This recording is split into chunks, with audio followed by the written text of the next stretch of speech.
Do you think it's cool if we record while I'm on the toilet? Oh, Ben. Welcome back to Ships and Gigs, everybody. Your favorite podcast recorded from a cruise cabin. That's right. I'm Ben. And I'm Olivia. And we are a married couple singing for our dinner on a floating tin can in the middle of the Caribbean. Yes, we are. Now, you may be listening to us not from the Caribbean. You're probably on Spotify or YouTube. Wherever you are, give us a like, give us a follow, give us a subscribe, respond to the poll that's on Spotify. Any sort of interaction helps the algorithm and gets us one step closer to fame. What if they don't like the pod? If they don't like it, share it with the people that you don't like and pretend like you do like it and ruin their day. Once a week. Go on.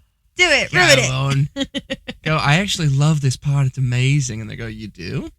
And then they listen to it. They go, this is awful. And you did that for them. We haven't really rehearsed how to start the shows. So this is our first draft. And I don't mind it. I think we'll do versions of this from now on. What number pod is this now? Is this 5? This is 6. 6? Blimey. 6. Yep. I might be copyrighted. We might have to flag this whole episode because I just quoted. Well, actually, so our first Sid Norman's gig that we did on the Breakaway, we were there while 6 was still there. Yeah. But sometimes, a little bit of inside goss for you, sometimes the lights wouldn't all light up for the SIX. Right. The backdrop of 6 is a great big light board that says 6. Yeah. But sometimes the S wouldn't light up. So instead it was 9, right? A little Roman numeral joke for all you listeners out there. Folks, we have a lot to get into today, and it's all very important. So sit back, relax, and also take notes. Yes. But before we do anything, we need to start the show the way we love to start the show, and that's with a screaming cold CZ. Are you ready? Here we go. 3, 2, 1.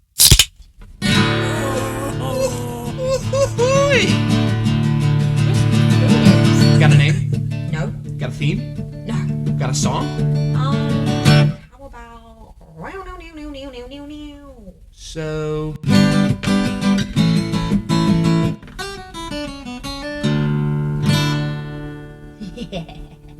Here we go. Cheers. Sláinte. This might be the last time we cheers with a CZ, you know. Why?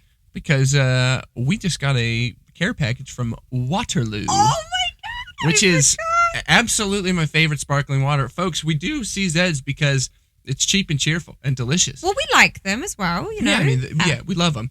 But I love a Waterloo. Me too. I will say we don't know what's coming in this care package. It could be shirts. It might be shirts. If it's shirts, still great. Yeah, but I mean, here's the thing. A Coke Zero or a Diet Coke, I don't kick them back because I don't want to be like someone that goes, well, I'm on my 5th, even though I definitely could. It's still a treat. It feels like, ooh, shall we? It feels a bit cheeky, doesn't it? Absolutely. But a Waterloo, I got no guilt whatsoever. Oh my gosh. I put down 10. Where were we? I was desperately trying to find the apple one. I couldn't find it anywhere. Yeah, spiced apple. We had it around Thanksgiving in 2020. 4, 3, 2. It was when we were visiting John L. in Massachusetts. Oh, it was so good. We were like, this is the drink, and of course, as soon as we started liking it, nowhere to be found. So we'll work on it. Do you know what? Let's start here with a care package. Yes. And then we'll make our way up. Yeah, folks, for context, sorry, let's go back a little bit. Okay.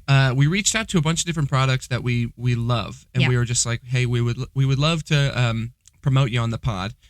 We have 3 really, really devout listeners who could be 3 potential customers for all of you. Hey, a customer is a customer. Yeah, money's money. Yeah. And Waterloo was one that we were like, hey, we love Waterloo. It'd be kind of cool why don't we just reach out to them? And they were like, we'd love to send you stuff. And they said they're going to send us a, I think they called it like a Waterloo love package or something like that. I love it. Or like a Waterloo fun package. I forget what they called it, but they didn't tell us exactly what's in it.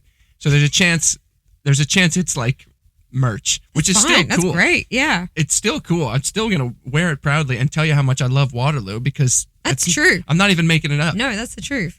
We love it. And I mean, anything that's going to be keeping us hydrated on a ship is especially good for us because any other fellow vocalists on ships will tell you it is dry out here. Yeah, it's a careful balance between air conditioning and humidity. So we are constantly drinking water, and Waterloos will absolutely help that. Yeah, not for nothing. It's the best song in Mamma Mia. And you know what? You know how I know it's the best song? They make you wait 2.5 hours before they sing it. It's the closer. So I remember watching when the film came out, in the cinema. I went 3 times to go see Mamma Mia. Crazy. It was great. I loved it. But the first 2 times it was just a regular viewing. The third time, me and my friend Adam went to a sing-along version. You couldn't pay me to go to a sing-along No, movie. it was so good. I remember my mum had been to see just the regular one, and she said she'd never experienced anything like people were standing and clapping and singing along. In the movie theater? Correct. Absolute lunatic behavior. I know, but it was so good. I went to one that was actually a sing-along one, but it took over. There was dress-up ones as well, which I wanted to go to, but Adam said no. I would rather do that. I'll totally put on a costume like in the Megamix, the fun Donna and the Dynamos. But that's what reminded me. By the time it got to Waterloo, I needed the toilet so badly. Of course. And then they're singing about Waterloo, and I was like, I've drank far too much Diet Coke or whatever. Yeah. I desperately needed to go to the toilet, but I carried on, powered through because I was like, no, I'm not missing this. This is it. This is the best number. That's the thing about going to the movies. You can't pause. No, that's true. I don't think I've sat down for an entire 2.5, 3-hour movie in my life ever. Really? I mean, maybe when I was younger, even the best movies, I remember watching Oppenheimer. I had to pause it like 3 times. And not because I wasn't engaged. But that was a long film. Yeah. Even Barbie. I'm thinking of that summer when they both came out. Barbie, I missed one of the scenes. I remember I saw it with 2 of our friends, and I was like, I need to go to the bathroom. And I came back, and they were like, you missed the most important scene in the entire movie. And I was like, geez, guys, it was right there. Because I was like dying in the seat. I was like, you got to go sometimes. You just got to do it. Yeah. Talk about going to cinema. Did I ever tell you I went to see the final Harry Potter, like the part 2? I saw the midnight screening of it, and I dressed up as Harry Potter. But did I tell you because it was you dressed up as Harry? Well, I had a robe and that. Yeah. You know, just hanging around in my house. I really did. Oh, great! This will be perfect. It was a 3D viewing, and they gave you 3D glasses, but in the Harry Potter glasses, like Brilliant. the round ones. Such a good idea. I still have them. I have them at home. With the red and blue, or was it? No, it wasn't that blatant old. No, it was just like the regular ones that you get in the movies. I remember when they switched though. I forget which movie I saw in 3D that had like regular glasses, but I remember going to Shark Boy and Lava Girl 3D, which was like, for me, that was the first 3D movie I can remember. And we had the paper red and blue glasses. Yep. And it was for someone's birthday party, I think. Fun. But it was insane. It was like the coolest thing ever. I think it made me a little dizzy, but I think we rented a video once from Blockbusters, and I think it was like Shrek or something like that. But then it came with red and blue paper glasses as well. That's a memory from a long time ago, but I think it had something to do with Shrek. Those paper red and blue glasses, those are something that I can imagine Billie Eilish wearing just casually.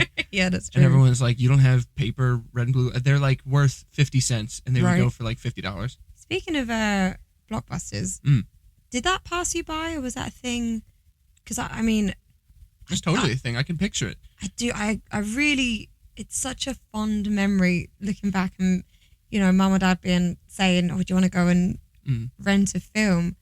Well, I wouldn't have said film, probably. Would they have said video? It would have been a video. Yeah, it's very, very exciting to get to do that. I don't know. I remember the switch. So here's one from the vault, and if anyone is from the southeastern PA region, this will cut deep. So I remember going to the shopping center that had the Blockbuster right next to Hair Cuttery, and right next to that was Gennardi's. That's a grocery store that I think about 3 people listening might know about. But all 3 of those places, except for Hair Cuttery, I guess. So Blockbuster and Gennardi's are like relics of the past now. I'm not sure what, instead of Gennardi's, it might be like a Wegmans or something. But now, instead of Blockbuster, I don't know what it is. I haven't been there in like actually 15 years. Yeah. But I can remember going and doing like multiple stops there. I would get my hair cut, we'd pick up a movie, we'd go grocery shopping or whatever, all in one. Yeah. Great feeling. And then we switched to Redbox, which was Redbox was the precursor to Netflix. I'd never heard of it. I think folks out there, somebody might be screaming at their phone. I think Redbox was somehow affiliated with Netflix. I don't think they were different companies. I feel like Redbox became Netflix, and then now it's a streaming. Oh, geez. I'm not sure. That must have talking passed like I know us by. something.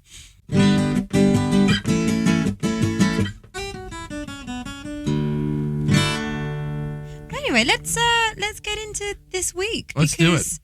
It's been a bit of a strange week, this one. Yeah, you may have heard me sniffle just now, folks. I've been sick for the past 4 days. Yeah, well, I mean, it started with, I think you woke up feeling like you couldn't quite sing the notes that you wanted to. You're like, maybe I'm just tired vocally, and you still haven't tested. You've been to medical a couple of times since. You've had to call out of the shows, which it happens. It's fine, but it's you haven't been tested positive for anything.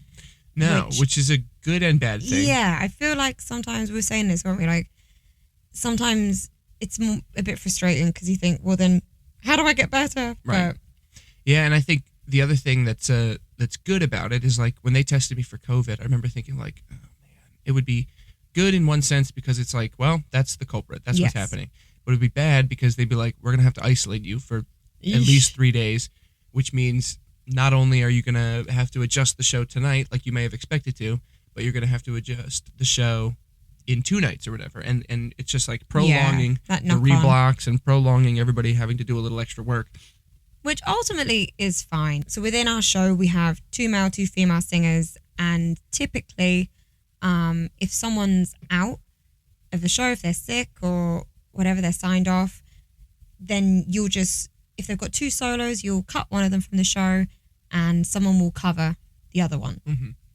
Which, when it's one of the shows that you or I have done multiple times, that it's not that difficult. It's okay. Like, of course, it's a bit like, oh, what's going to happen? Because you're doing a different track, but we know those shows a lot more than the newer ones. So... Yeah, it keeps you on your toes, but in kind of like a fun way, because it's like you're familiar with this, but you have to make a slight adjustment, which is like exciting. And we've said before, I mean, look, if I go up there and I'm covering for someone, the worst thing that's going to happen is I get it wrong and it's a bit embarrassing. When we see the dancers or the acrobats stepping in and covering for each other, I'm oh gosh. I'm very impressed. It's much more dangerous. I think if they drop someone, that's going to have a lot more of an impact than just a bit of embarrassment. Yeah, they were like, Mike went in for one of the acrobats, broke his neck. Didn't know the track. But for us, it's like, oh, he cracked or he went up on a lyric. And, yeah, who cares? It's okay. And it was loud enough that nobody really noticed. And of course, it's the good and bad thing of being on a cruise. Like, this week, yes, we've got, the same people coming and seeing the shows, and we get to know people, and that's a lot of fun. And you do feel like you want to do a good job for that audience. But then tomorrow it starts all over again. Yeah. So if I'd cracked yesterday, yeah, it's embarrassing, but I'm probably not gonna see these people. Yeah, that is a nice thing. It's like, again, just like being sick or having a diagnosis, it's good and bad. It's good because the next people coming on are none the wiser. You just get to start from scratch. That's great. But it's bad because during our first show of the week, there was a couple that came up to us and they were like, we saw you and Olivia on the Prima. And that was this cruise? Oh, yeah. Oh. And they were like, we're so excited that you guys are on the boat. We had such a good time last year, and it was such a happy accident that you guys are on board this time. I forgot they were on this cruise. And then at the top of one of our second shows or whatever, he came up to us and he was just like, "Hey, we loved the Eagles thing. It's like, again, it's just so cool you guys are here." And we had like a rapport because now they like, they think they really know us, and they do more than other people. Absolutely. And then I just don't get a chance to explain to him, "Sorry, man, I was sick." And if they were looking forward to seeing us, they didn't get to the whole week. Also, this week, Christian, our fellow singer, friend, he had 9 of his family members on board. Yeah, and they are 9 Christians is what they are. For those of you who don't know, the religion. Oh, sorry, yeah, completely. That is confusing. Although they might be. I have no idea. No idea what they practice. But yeah, they are all versions of our friend Christian, is what I mean. They all look like Christian in disguise. Exactly. There's just slight adjustments to his face or his mannerisms, but they are all the same ilk, which is incredibly entertaining to see. But again, talking about good and bad, so he actually had to take on a lot of different songs this week than what he would normally do in his track, because he was covering some of Ben's stuff. But that's kind of cool that his family got to see him do that as well. I mean, I really hope they were proud of him. I think he did such a great job of stepping in and covering and, as I say, singing songs that he doesn't normally sing. And he sounded great. Absolutely. And I think something that's difficult about working on the cruise ship mentally is that it's difficult to describe the day-to-day of working on a cruise ship. It's difficult to describe your relationship with managers and with upper management, with executives. Because, of course, from the outset, everyone thinks we're on holiday. Yeah. Everyone's like, "Oh, we've just been, farting around in the Caribbean." And though Olivia does fart around a lot, it's not what we're doing all the time. Not all the time. Yeah. And I mean, they do have a point, but there's a lot of this life that's really quite luxurious and nice. Yes. But there's also a large portion of it that is completely out of our control. Right. And we don't have any say in a lot of the things, the rules and changes that happen. Yeah. I mean, even the parties that they'll put on for crew, security are still stood there looking over the top, watching for anyone who's getting too drunk, It's all still very controlled. And again, Olivia has promised that will never happen again. Never again, I promise. What I was going to say is that, like, it's difficult to describe the day in and day out. Yes. But Christian's family got to see a very hectic week. Yeah. They got to see him have to cover for somebody. They got to see what it's like schedule-wise if somebody has to call out.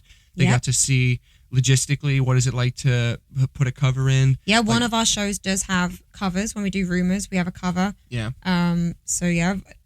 Our other friend Brandon had to step in and he did a great job. But yeah, they got to see that firsthand. Now, the other thing they could argue is this sort of a hectic week is not what they paid for. No. Which I definitely understand, and I apologize. No, but it's this is what we've always said as well. Of on the one hand, I actually love the challenge of stepping in and singing for. Tosh, our singer friend, she was sick when her family came on board. Yeah. So I got to sing some of what she does, and we had to cover on the spot, and we did Rock 2. What did we do for that? Oh, you sang, what's it called? When Will I Be Loved? Right. Now, typically, if somebody is out, Olivia and I like to just pick any song we've done in the past, and we just rearrange the show. What? I just thought that would be a little jump scare for any Sid Norman singers out there that are listening. We don't do that. We follow the protocol. We don't. We follow the rules. We can cut that. That wasn't very funny. I'm so embarrassed. It's okay. But we, I forget where I was going with that now.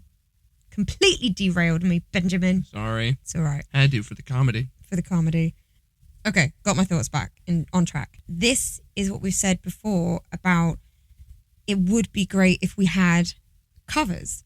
It would be great if, so Weira is a 4-person show. If we had 6 people and rotated in, that would or should alleviate a lot of the stress and guilt that you can feel a lot of the time if you have to call out of a show. Mm-hmm. Which, that's what I was saying with Tosh. I do enjoy when I get to go on and sing something a bit different, because we're singing the same thing for 7 months. So sometimes it is fun, but it would be it would be a smoother ride, I think, if you had covers and swings. Totally. Maybe that would mean people would call out more often, or maybe they wouldn't more have easily. to. Maybe you wouldn't have to. If you say we had 3 male and 3 female singers, and once a cruise, maybe not the same show, but you would be like, okay, female swing goes in for Sail Away this week. Female swing goes on for Rock 1 next week, and male are doing different. So there's always a rotation, and then if someone's sick, then you go, okay, you just add into that, so that you don't switch days. The swing goes on more, and that's in their contract. They're going, you're definitely going to go on once a week, once a cruise, but it may be that you are swung in for multiple shows that week. That's interesting. Maybe that could be their role, because then they're not sat around doing nothing, but they do have the responsibility of, but if someone's sick, you're on, and you need to be prepared to do all of the shows. I feel like that's what they did in 6. They had 2 female swings on board the whole time, and they would rotate them in. Yeah, they had scheduled times to go on every cruise, though, and I think that's smart. I guess there's different versions of this. I think it could be interesting if you had swings for just the Poorhouse shows. Yep. But it would also make sense to have a swing that would rehearse in Tampa with the rest of the cast and band. Yep. And then they were responsible for covering. You had 1 male swing for all of the male tracks in Poorhouse, Eagles, and Rumors. Yeah, we're talking specifically about this boat. That's what I mean. Yeah. For all of the shows. Right, I think that right. could work really well. Instead of, you're saying, having, at the moment, folks, a little inside baseball, 2 of the singers that are in the other main stage show cover just Rumors. Yes. And then all the rest of the covers we do internally. Right. Which might sound more complicated than it is. Mm-hmm. But you're saying it'd be cool if there was just a SIDS only swing. Yeah. And every cruise they're guaranteed to go in for one of the shows. That's rotated every week. Yeah, then they're responsible for swinging and covering all of the shows that we do. Now, of course, that does mean you've got 2 extra people on a payroll. So maybe that doesn't make financial sense. But as a company member, I think that could be really helpful. What do you think of this? Another one of our duties as singers on board is we're in a rotation to sing the national anthem at a military appreciation event, and we also sing like a Norwegian anthem. What would you call it? It's not the national anthem of Norway, but it's like this theme song for Norwegian called "You Are Norwegian Now." And Norway's thrilled. We spoke to, president or whatever of Norway. Norway has no idea that we're claiming people as citizens of Norway now. You are Norwegian now. But yeah, maybe they could sing that. If that was they would be responsible for being the captains. Maybe they would have that. So maybe it's their responsibility to watch the shows and now you're talking. So that would be the gig. Is you were hired to be Sid's vocal captain or something. Yep. And your job every week was to cover all shows, but you'd also, you and the other swing would alternate between doing the national anthem and You Are Norwegian Now, but that was solely their job. Yes. And then that's interesting. We're talking specifically about this ship that we're on right now and how it's divvied out, how the responsibilities are divvied out, because every ship has a different approach. That's true. To all these things. In an ideal world, I think that would be very clear for... I mean, there is also... I don't think you would... Oh, wait, no, you wouldn't. I was going to say it might be that both females are sick. And with the swing, could they go on for... Oh, gosh. No, never mind. Here's another layer to this. What if each of the swings also had like 1 or 2 solos that would go into the sets that weren't typically in the sets? That would be if they were going on for the other person. So like in your scenario, both one of the principal females and the female swing are out. So the male swing goes in and does one of his solos. Oh, that's fun. That he doesn't typically do, but they just, to keep the show the same length. You have 3 boys and 1 girl in the show. That's fun.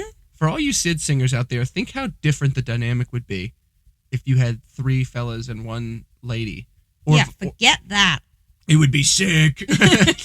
Or if you had, or the opposite. I think Three ladies. it already feels odd when you're missing one person. Yeah. But imagine if you replace them with not their original sex. It's very interesting. Yeah. There are a lot of different combinations here, and I've said this before, but unfortunately, the problems that we might notice do not go poorly enough for there to be a massive change. No, they don't. It always just kind of happens. Well, because, we pride ourselves in trying to create a good show. So, as with, I'm sure, the majority of performers out there, there's got to be a very, very small handful of ones that go, no, I'm not putting in any extra effort or work. Right. But the vast majority, we want the show to go well. Yeah, I think my ego really wants to be like, well, this is the problem that you knew was coming, so we're going to let the show crash and burn tonight. But it's just... It won't happen. Nobody's going to let that happen because you're the one that looks like you made the mistake. Exactly. Well, there you go. That would be, I guess, if I had control of the world. When we run our cruise line. Oh, gosh.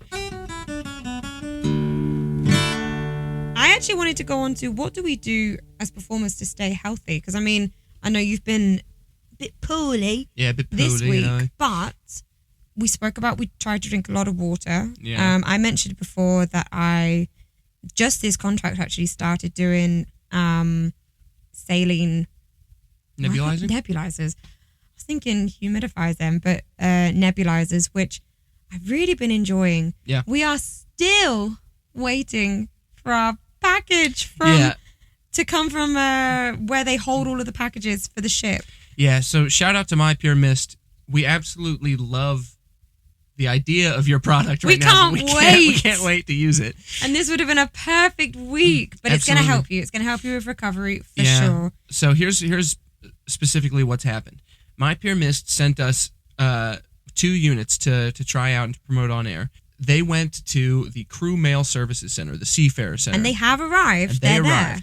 But a couple of weeks ago. What the Crew Mail Services offers is they bring your package from the Seafarer Center directly on board. Yes. So you don't have to go to the Seafarer Center. You could just go down to this one area on the ship before we leave Miami. We leave the port, and you pay to pick up your package, and that's very convenient, and we appreciate them doing that.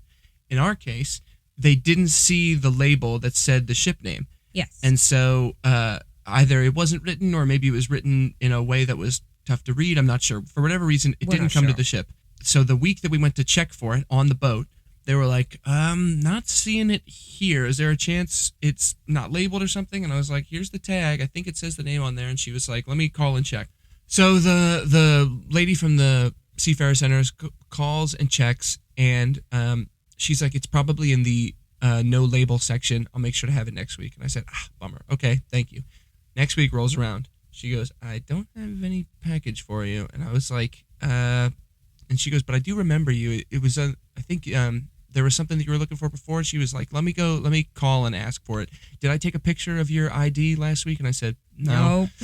She goes, okay, let me call and check. She goes, it's there. It's in the unlabeled section. I was like, that's where it was last week. And I couldn't hide my disappointment because I'm just like frustrated because I really want to promote stinking My Pure Mist. I feel bad. We want to use it. We want to use their thing. I don't want them to think we're ghosting them. And so she's like, I don't think we'll have enough time to go and get it and bring it back.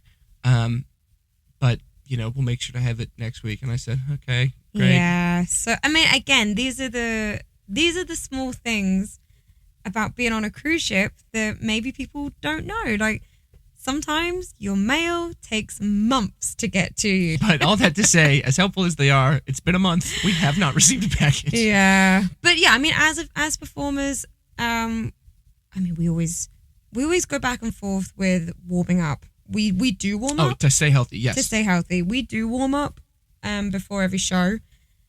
And whether that's a mental thing or not, I don't really mind. Can I tell you my theory? Yeah, go ahead. So I think a huge percentage of it is mental. Mm-hmm. But I think physically, what I'm working on in a warm up is I need to relieve a lot of tension. Oh, okay. The name of the game is always tension, and I think mentally it's easier to relieve myself of that tension if I've gone through the physical exercise of a warm up. Gotcha. And I don't mean jumping jacks, folks. I don't mean that kind of physical exercise, but I mean like Will you use your Theragun? Yeah, which really helps. That's a lymph thing. That's what I'm trying to do with that. Is spread the lymph down. Shout out Andrew Byrne. But like, I think if I didn't do an actual warm up, it would take a lot more mental effort for me to forgive myself of the tension. Whereas if I do a warm up, then it's easier for me to negotiate. There's no tension here. I warmed up. And I think maybe if I was a couple decades older or had more experience, I'd be able to mentally get there without having done the physical warm-up already. Gotcha. Does that make sense? Singers out there, comment if that makes no sense at all. See, for me, I feel like it's more of just a mental check-in. I know because we do the same warm-up every day pretty much, I know very quickly if I'm like, okay, so that part of my voice feels different today. I need to be aware of that. Or, oh, this feels easier. That was good. Or this feels normal. It's now because we're singing the same songs, I'm fairly confident, especially the ones we've been doing for 3 contracts, fairly confident I could sing them any time of day. And my body would kind of know what to do. I trust that it would be fine. But it's more just for me to, when I'm going into the shows, to be like, okay, I need to be a bit more forward placement because I need a bit more resonance. Or there's definitely a few things. You're talking about the mental check-in, that resonates with me. There's definitely a few things in certain scales that I go, if that was easier or harder, then we're in a better or worse place. Yes. like the scale that one of the scales that we do all the time starts on a low A for me, which I think is an A2 for all you piano players out there. And if that comes out easily, then I go, uh-oh, because that's very low for me. So if that pops out easily, I go, oh no, I must not have the higher register. But if I'm like barely squeaking out the low A, then I go, oh, my larynx is pretty high today. I bet I can scream. Interesting. And so then I scream and then I lose my voice. No. It's all healthy screaming. I actually think it's really helped me. God, touch on wood right now. Watch me lose my voice next week. I think I've been able to sustain my voice throughout these contracts in particular because a lot of what I sing is kind of nasal forward placement, like doing Stevie. I deliberately am kind of, I keep saying forward. I feel like that might make sense to some people, but I sing a lot in the mask, in the front of my. It sounds like I'm singing through my nose a lot of the time. Yeah, folks. If I can please translate this for non-singers, you would naturally think that if you're singing, you might feel vibration or like tension in your neck. But that's not good. That's not what you want. I think it's pretty complicated what I'm trying to explain. But what Liv is saying when she says the mask is like you might feel a bit of vibration or buzzing, a buzzing sensation right behind your nose. Yes. That's and that's a placement. And like depending on what you're singing, you might place it in different places. Yeah. Which are all like mental I wonder if I can, adjustments. I wonder if you can hear a difference. If I did if I did this, it's gonna be really tight. Whereas if I'm doing this, it's not very tight at all, and you're kind of getting the same result. Yeah, you get a similar sound. Yes. But the biggest difference is you can only do only do the neck one. Yeah. For maybe a night. Maybe. I think because I'm having to do that forward placement, it's keeping tension away from my neck. So I wonder if that has had something to do with being able to continue singing these songs. Totally. I think so. This is a common thing. Another for all you singers out there. There's a guy on Broadway right now named Josh Henry, who I think is about as good as it gets in terms of performing and singing. Aside from your wife. Oh no, yeah, Olivia's really good. But something Josh Henry does is he'll warm up while one of his scales. I'm sure he does a complicated long warm up, but one of the things that he does is he does a scale while pushing as hard as he can against a wall. I've done that before. Yeah. I've done versions of it in class before. And the idea is that. What is it for you? I was just jumping in. I thought it's so you can engage your back muscles. That is going to, because you have different support. Like I was going to say, Freddie Mercury would always lean back, and that was so that he would engage like your wing muscles. Interesting. So pushing against it, I think, gets the tension away from your throat. Bingo. And pushes it into like your lat. muscles. So I think Josh Henry explained it similarly. He wasn't necessarily thinking this is supposed to engage my back, but the goal is to feel tension anywhere but your throat. Yes.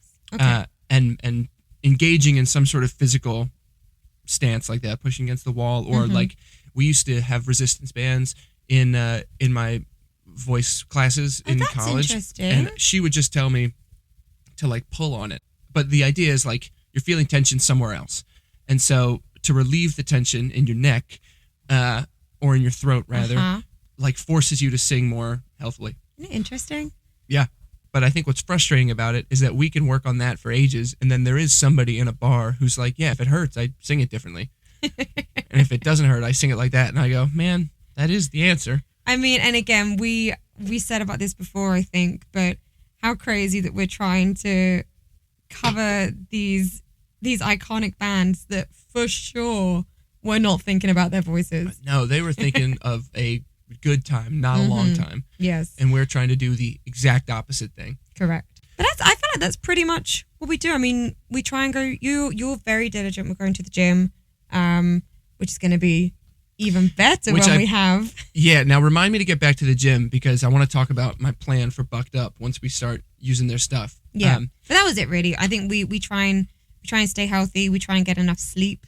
Sleep is something that I really notice the difference in my voice if I don't get at least 8 or 9 hours. 100%. I really, really notice a difference. If I haven't slept well, I'm like, I've got a nap. Yeah. I've got a nap because it's going to be tough for me. I'm wondering what it is about sleep. I mean, they say your muscles recover while you're sleeping, but I guess your larynx or your vocal cords are just muscles, aren't they? So I guess it's just all under the umbrella of recovery. I can tell you that my regime for keeping my voice healthy has evolved quite a bit. Yeah. I think it's gotten much simpler. Yeah, For me I think now so too. it's almost entirely sleep and hydration. But like I remember warming up. Yeah, warming up is huge, and also very intentional warming up. I think I've heard voice teachers say like if you're just singing scales to check it off the list or whatever, then it's not going to do anything for you. Anyway, when we were doing Kinky Boots, I remember keeping my voice healthy was like, gallons of water a day. It was the biggest, most difficult job at the time that you'd done, and it meant so much. So of course you were like, I'm going to do everything I can. I mean, I tried the bromelain or bromelain. There's a supplement that Mary Space Kate recommends, and so does Amanda Jane Cooper, who are both Wicked alums. Bromelain is like a pineapple. Is it pineapple leaves or like a pineapple? Some sort of supplement. Skin pineapple extract, whatever it is. I tried that for a minute. I was having like a shot of Dayquil before every show. Oh yeah. And I was doing pre-workout right before the shows, and I was making sure to drink like a liter of water throughout the performance. And all of those things I think were more mental than anything for me. But now, like fast forward 4 years, whatever, it's all about hydration and sleep. I think as well, though, our schedule is so different because now we're performing 5 nights out of 7. Yeah. So I actually think vocally it's you have no other choice than to keep it in shape. Yeah. It's muscle, isn't it? We're working it out 5 times a week.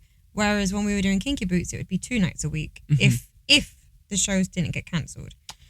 Yeah. And sometimes there would be a long time in between because, say, from one cruise to another, we might have done 2 shows at the beginning of a cruise, but then for the next cruise, maybe we didn't do our shows until the end of that cruise. Right. So we had a lot of time in between, like nearly 2 weeks, 10 days in between. Yeah. So I think you have more room for your voice to then feel tired, maybe because you're not warming up every day. Right. Or you might be, not that we've ever been crazy going to crew bar every night, but you're not having to think about your voice as constantly as I feel like we are when we're doing Sid Norman's. I can't believe how much free time it feels like we had. I know.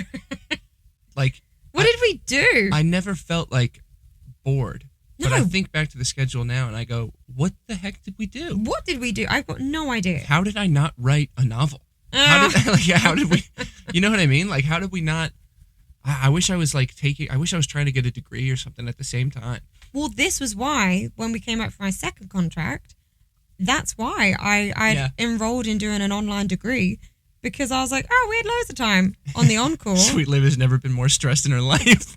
Do you remember I got the dates wrong for when my final assessment was due in? Yes. And so I can't remember the exact dates of when I thought it was due in, but what I thought was the deadline was actually when I was due to get feedback. So I only realized this like 2 weeks before my final assessment was due, and that was writing a play. So I had to finish writing this play, and I did it, but maybe it wasn't my best work. It was terrific. And I guess, have you written other plays? No. I suppose it's your best work, isn't it? Do you know what? It was. It's the best thing I've ever written. And it is not bad either, folks. I'll tell you that. Thank you. Now, you. Speaking of a lot of water, if I don't pee right now, I think I'll collapse. Okay.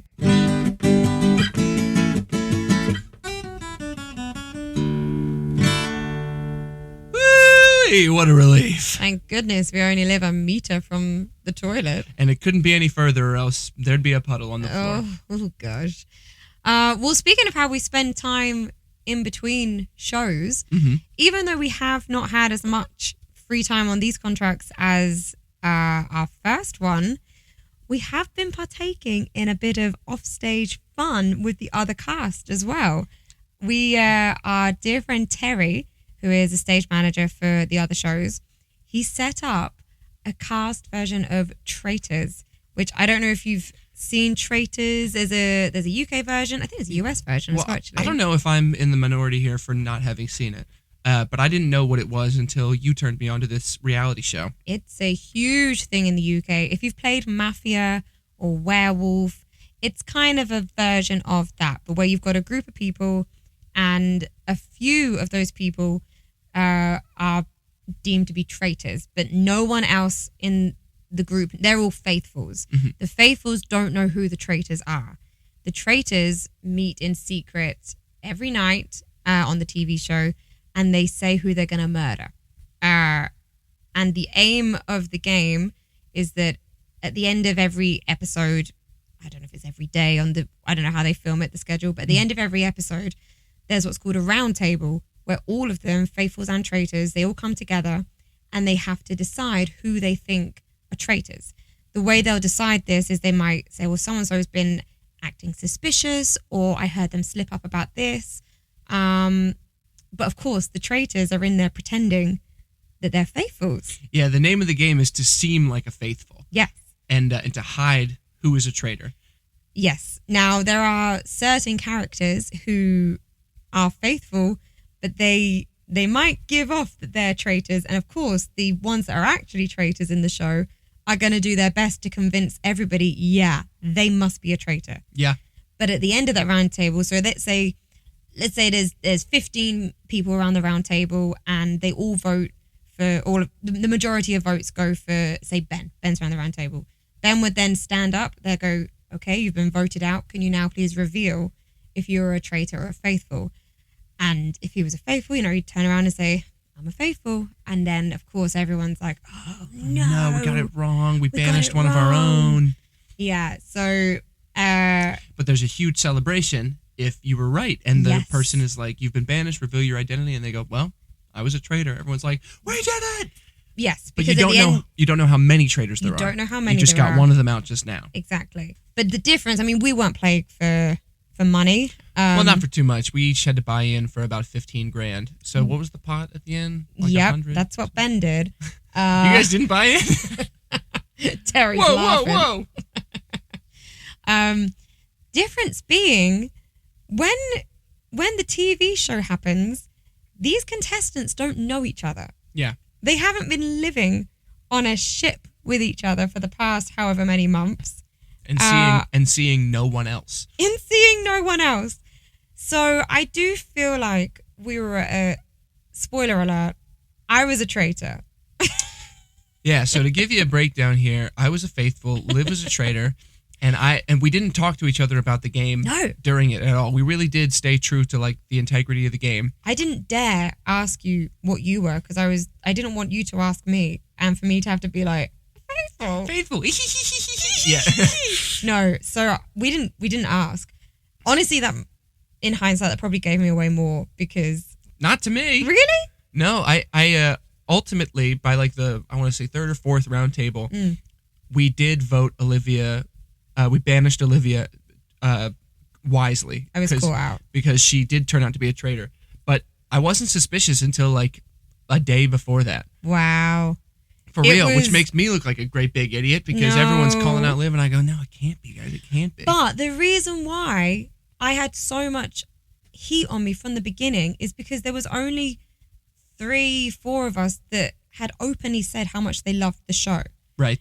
And so from the get-go, people were looking at me. They were looking at Mason, who was also a traitor. To be fair, all the people they were looking at did turn out to be traitors. We were traitors. But I mean, so I feel like we had an unfair target on our backs, though, because we were all the people that were like, we love this game. Mm-hmm. So in hindsight, we should not have been made traitors. Now, here's a lurking variable, folks. Go on. Before the game started, Terry, who organized the game, sent out a Google form, and everybody had to write down what role they wanted to play. Yeah. Now, did you say you wanted to be a traitor? So in my defense. Here we go. I filled out... volunteered. Wait. I filled out the form, and I put faithful. I pressed send, and it failed. So I took that as a sign from the universe. I filled it out again, and I put traitor. My bad, folks. She got a sign from the universe. Whoops. That's my appeal to the judge. I believe Mason also volunteered to be a traitor. Oh, we all did. We all wanted to be traitors. So everybody that was a traitor asked to be. Yes, correct. And it sounds like everybody's hunch that the folks that loved the game wanted to be traitors was spot on. It was. Yeah. It was spot on. But Mason, so everybody had a different... It's very interesting how people craft their lies, essentially. Like, Olivia was trying to play it cool. She was going after the challenges that would protect the faithfuls, which would lead you to believe that she was one. She and I obviously spent a lot of time together, and I was pretty clear about being a faithful. Like, we were sticking to that story, but for all intents and purposes, laying low. Mason's strategy was essentially the opposite. He was participating quite a bit and making these great arguments why other people might be traitors. And like in that sense, he was sort of proving his faithfulness, because it was like his main goal was to find the traitors. And why wouldn't you do that if you were a faithful? But it was just another strategy. The difference being that strategy in the TV show doesn't tend to go down well because people are immediately like, oh, you're a traitor. And that's what I did. That is what Ben did. And Ben was correct the whole time. The difference being, because we all know each other, Mason, it's got a strong following of friends who he convinced to them he was not a traitor. And so they were all following him blindly as he voted everyone out. Well, here's the thing. He did an amazing game. He did such a good game. Absolutely expert level game. But here's the thing. They didn't follow him that blindly. I think maybe the first round table, it may have been blind, because they were just like, Mason's making a good point or whatever. We'll follow Mason. But then every time he voted, he was correct. And that's because he knew the traitors, right? Because he knew who the traitors were. I know, but from the faithful's perspective, he's making great arguments, and he's turning out to be correct with the arguments, instead of thinking like, this guy may have already known who the traitors were. We also were at a disadvantage because early on, someone said, well, I bet Terry would have chosen people from each department. So there'll be one from Sid Norman's, one from Elton, one of the acrobats, one of the dancers, which was absolutely correct. Spot on analysis, whoever said that, because that is what happened. The problem is, there's only 4 people in Sid Norman's that joined in. So there was already... And the 3 of you had never seen the show before. Yeah. So they were like, well, it's got to be Olivia. Now, my treacherous plan, I wanted, because sometimes if enough traitors go out, you can recruit. Mine and Mason's plan to get the heat off my back was going to be, we were going to recruit Ben as a traitor and then banish him at the next round table. Really fun idea. Because then Ben would have to reveal, I'm a traitor. And then I would be like, see?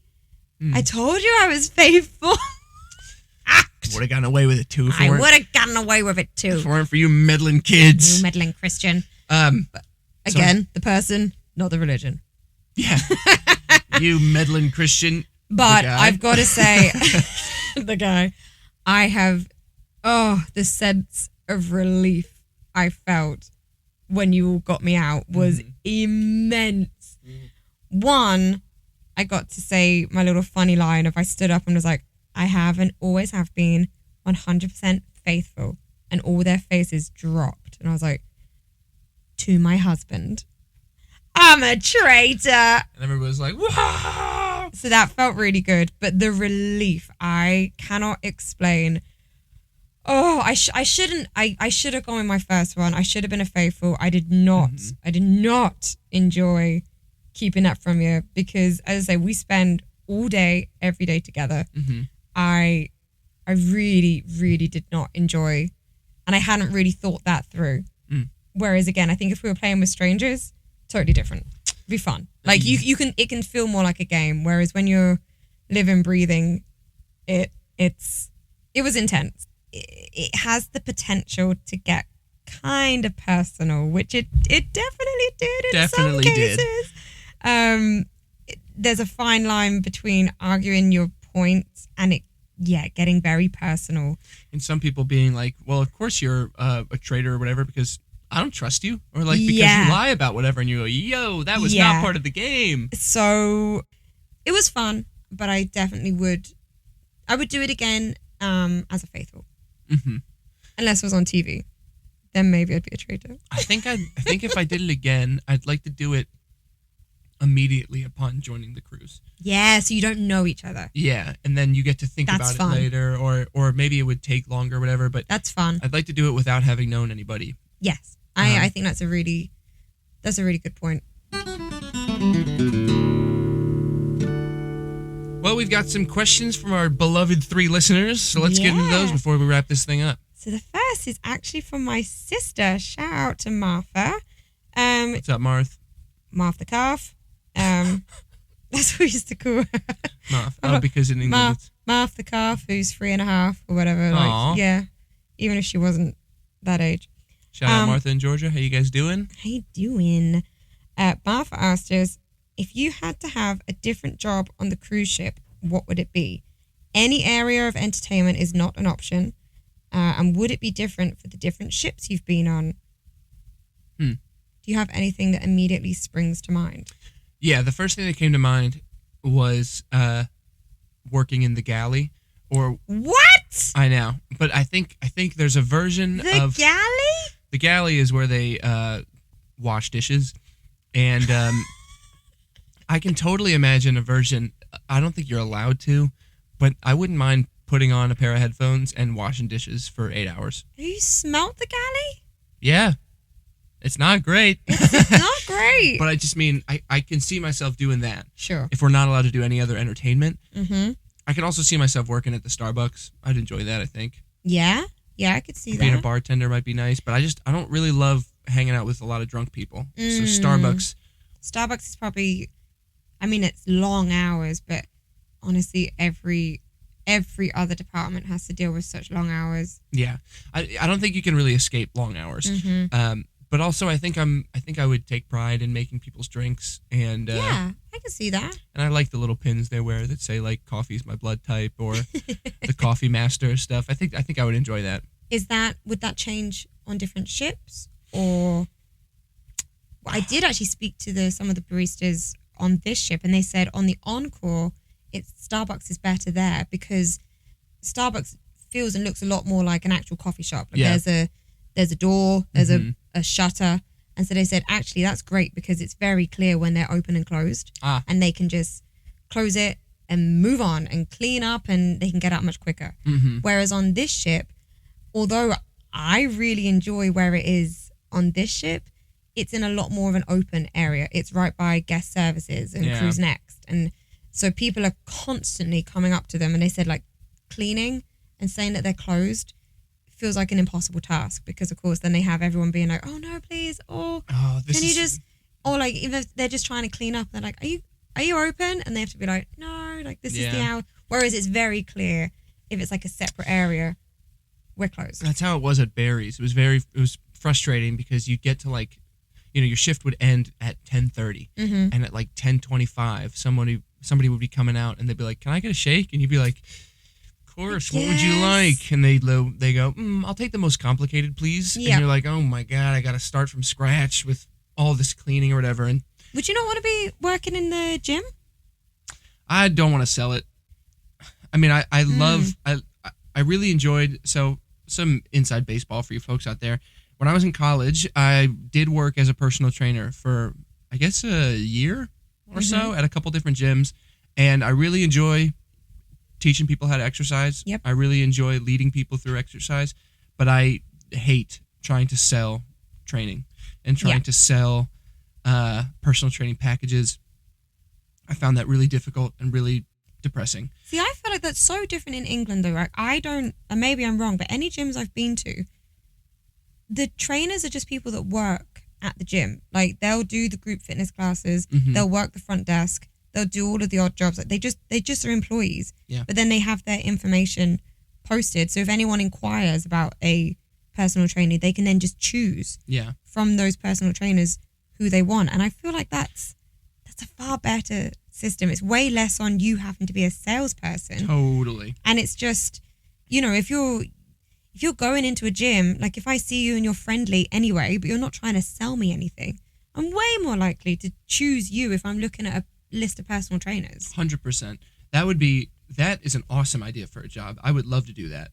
If I was working like an hourly rate at a gym. Yeah, you're working it anyway, then it's just on top of that. You become a that would be trainer. Awesome. But at the gyms I worked at, it was not, I don't think I got paid hourly. I think it was only commission.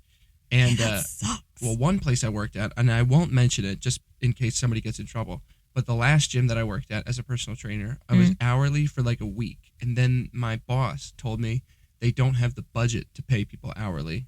They can't afford it. So don't clock in anymore. And when I mentioned that to somebody, I'm leaving out a lot of the story, but when I mentioned that to somebody after, they were like, they can't do that. Whoa. And I was like, oh, they can't? I thought you could do whatever you wanted, essentially. And they were like, yeah, no, they can't do that. So live and learn. Yeah. That was a really, really rough time. Anyway, I would love to like lead the spin classes or something, or like the group fitness. I've always said I'd love to lead group fitness or work at like a Barry's as an instructor. I've always thought that'd be a fun job. But on board, I think I'd prefer to work at Starbucks or pop in headphones and clean dishes for 8 hours. The worst thing at the gym was trying to sell the training, what they called it, prospecting. So you'd walk around the gym floor and your task was to just be the mayor of the place, essentially. And you'd have to go up to folks who had their headphones in, who clearly didn't want anyone to talk to them. And not only, it's not like you tap them and go like, hey, looking good, because then they'd be like, why are you talking to me? But you'd have to go up and be like, hey, excuse me, that thing, you're doing it wrong. If you want, I can show you how to do that. Or you'd have to be like, what are you working on? And just, it was so upsetting. Yeah, I couldn't do that. Myself and I've thought about this before, actually. I genuinely do think I'd enjoy guest services. Yeah, you'd be great at it, I think. Mainly because I do think they have the tools to be able to help a lot of people. Like I know you'd get a lot of complaints, and that would be like, okay, grinning and bearing through this. But, being able to help people with sorting out their transport, being able to help them with finding things, or I don't know. I just feel like they have to deal with a lot of problems, but they also have the ability to help solve so many problems. Yeah, I think you'd feel like you really accomplished something at the end of every shift. I'm sure I'd have a lot of frustrating moments, let's be honest, but I think I would really enjoy it. So I think you'd crush. Thank you for that question, Martha. I hope that clears it up for you. Follow up for you, Marth. Feel free to comment or just text us, whatever you want to do. I'm curious what job you'd want to do on board. That's a great question, actually. Yeah, what would you want to do? You've cruised with us on the Encore, so you have sort of an idea of what goes on. If you can imagine what department you'd like to work in. And we've got one more question from our beloved friend Daryl. Daryl asked, He said, it's a deep cut question for diehard Sid fans. Deep cut. If you could pull one song from Sail Away 1.0, Rock the Poorhouse... okay. If you could... from either one of these? So, okay, context. On this ship, we do a newer version of Sail Away. And I think when he says Sail Away 1.0, I think he's talking about an older set. Yes. If you each could pull one song from Sail Away 1.0, Rock the Poorhouse 1, which was a set that we used to do on other ships, and Prom, another set we used to do on other ships. If you could pull one song from those sets to your current equivalent shows, which songs would it be? Mine would be, this is from Daryl still, he says, mine would be Come Sail Away, Rosanna, and The Power of Love. Ooh. Can't wait to hear Olivia's and yours. Okay. This is hard. Okay, Sail Away. I do love Carry On. I thought that was such a cool opener. Carry On rules. Love Carry On. I miss them all. I miss Beast of Burden. I also miss getting to miss Heartbreaker. Yeah, I miss the people that sang it as well. That's the thing. I love our current cast, and I love, honestly, every cast we've been a part of. Yeah, we're very lucky. But, I think the reason I might miss Crazy on You is because I miss hearing Emma sing it. Well, we only had Emma sing it. We didn't do it on our first contract. So, True. For us, Yeah. I know for me, definitely, Crazy on You, I only picture Emma doing it. Of course. So, it's such a lovely memory. I think Carry On. I really, really enjoyed Carry On. My Wayward Son. I think I'd try to bring back Hold the Line. Mm-hmm. And I'd replace... Brandy? Oh, what am I saying? No, I want to bring I want to bring back... That's so good. I want to do Brandy, and Dancing in the Moonlight? Oh, yeah, it's a good one, too. They're all such great songs. Music is awesome, isn't it? Isn't it just? I think, okay, so final answer right now, before I change my mind in a minute, is I'd like to bring Brandy back and make that my first solo. Because in the previous contracts, Brandy has been the other male soloist, and I think I'd like to replace Sister Goldenhair with Brandy. Okay. I'm now actually looking at Breakaway Rock 1 when it was a long set. See if you can look at those. Okay, so now for Rock 1, is there an old Rock 1 song that you'd like to bring back and put it into Rock 2? Let me have a little look. It's got to be Rosanna. Rosanna rules. Alone was great, though. I did love singing Piece of My Heart. We used to sing... Jesse's Girl! Jesse's Girl rules. We used to sing... I love Roll With The Changes. And we used to sing Rock and Roll Band, which was a Boston song. Loved that one. I think I actually want to bring Boston back. Yeah, I would agree with that. Let's do... or Rock and Roll Band. Rock and Roll Band. Bring that back and replace... what's the second... Oh, Papa Billy. Yeah, I think I would do that. Well... Actually, it's kind of difficult because we're comparing Rock 2. Right. Whereas if we go back to the vault, so our old Rock 2 set, that included Since You've Been Gone, All Right Now. Shout out Wayne. Yep. Total Eclipse of the Heart. Lots of fun. Lady Marmalade. Saturday. Saturday. I mean... Since You've Been Gone and All Right Now, that mashup was... Well, it's not really a mashup, but they just joined together. Medley. That was pretty great. I really enjoyed that. Total Eclipse of the Heart was a lot of fun. Yeah.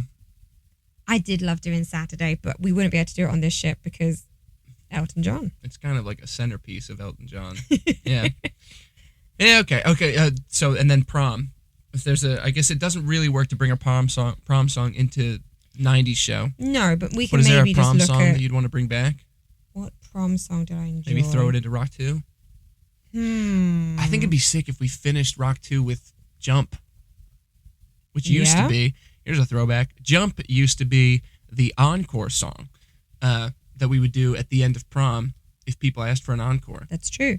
I would want to bring What I Like About You. I love that song. Oh, yeah? You hold me tight. Yeah. I like that one a lot. Jump, TMI. Jump was always really difficult for me because by the end of the show, the hour or whatever long show, I needed to pee so badly. So jumping around, no fun for Olivia. I think I'd maybe bring back Take On Me because we got to That's use a great one. we got to like point to the audience and have them sing for a lot of it. The dance break. Footloose is fun. Oh, Footloose does rule. My vote is What I Like About You. I really enjoyed that. Daryl, here's a follow-up question for you. What song do you think is missing from Sid Norman's? Ooh. Our director has asked us before, is there any song that feels like it's an obvious addition to Sid's that we don't do? And we usually give him about 15 suggestions that he doesn't use. Well, 90s, we had a lot of opinions on what we... And actually, a lot of the guests have had lots of opinions on what we should or shouldn't be singing. Yeah. The truth of it is, there's so many amazing songs. Covered a lot of ground today, folks. Yeah, I think that's about it. But we'd be remiss not to mention that if you go on to buckedup.com and want to get yourself some supplements, if you're itching to get jacked or just achieve any sort of fitness goal, or maybe you just want some new athletic merch, you can go onto their website and use code SHIPS20 for 20% off your order. That's code SHIPS20, SHIPS, and then the number 20. Nice. For 20% off. Check out My Pure Mist and check out Waterloo. We are moving up in the charts, baby. We are going to get way too big for this stinking tin can. Give us a joke, Liv. Take us out. Okay. I'll cue you when it's finished because it just might need a moment, okay? Okay. Where did Pink Panther go to university? I don't know. Durham. Durham. Durham, Durham, Durham, Durham, Durham.